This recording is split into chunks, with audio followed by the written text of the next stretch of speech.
Ainsi Christ est tout aussi rejeté aujourd'hui qu'il l'était en ce temps-là. Il n'y a pas de place dans nos bonnes églises, nos grandes églises, nos belles églises. Il n'y a pas de place dans nos cercles religieux aujourd'hui pour une réunion du Saint-Esprit. Ils n'en veulent pas. Cela les déprécie aux yeux des bourgeois du pays. Cela les déprécie de penser qu'ils devront s'humilier pour s'avancer à un autel, crier et patienter là, jusqu'à ce qu'ils soient revêtus de la puissance d'en haut, et qu'ils se relèvent avec une vie nouvelle. Que les femmes laissent pousser leurs cheveux et se comportent comme des femmes le devraient, que les hommes jettent leurs cigarettes, cessent de boire et traitent bien leur famille. Ça c'est trop pour eux. Alors, ils s'accrochent à leur credo, au credo de leur église, plutôt que de recevoir le cadeau de Dieu. Le cadeau, le trésor, qui est le Saint-Esprit. Elle est venue chez les siens et les siens ne l'ont point reçue. Jean 1, 11. Si Ève a eu soif de connaissance, c'était un péché.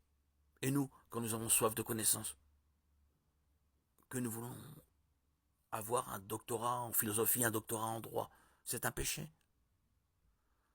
Ce sont des déclarations fracassantes, mais c'est la vérité. Peu importe combien c'est fracassant, c'est quand même la vérité. D'avoir soif de connaissance, de comprendre. Ce qu'il y a aujourd'hui, c'est que nous ne cherchons pas à établir la parole de Dieu dans le cœur des gens. Nous cherchons à nous établir nous-mêmes. Les églises cherchent à établir la doctrine de l'église dans le cœur de la personne. Nous avons reçu l'ordre d'établir la parole de Dieu. Paul a dit, je ne suis pas allé chez vous avec les discours persuasifs de l'homme, afin que votre foi soit fondée sur la connaissance de l'homme.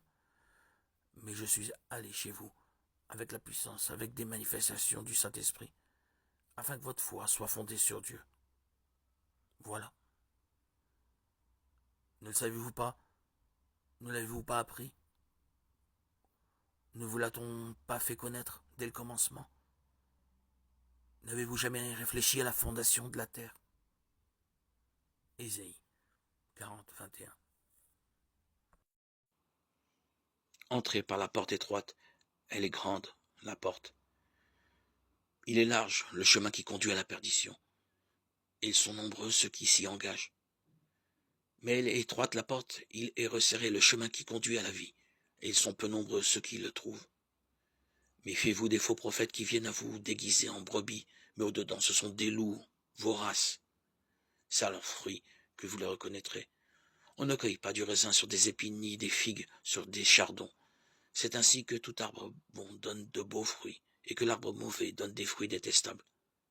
Un arbre bon ne peut pas porter des fruits détestables, ni un arbre mauvais porter de beaux fruits.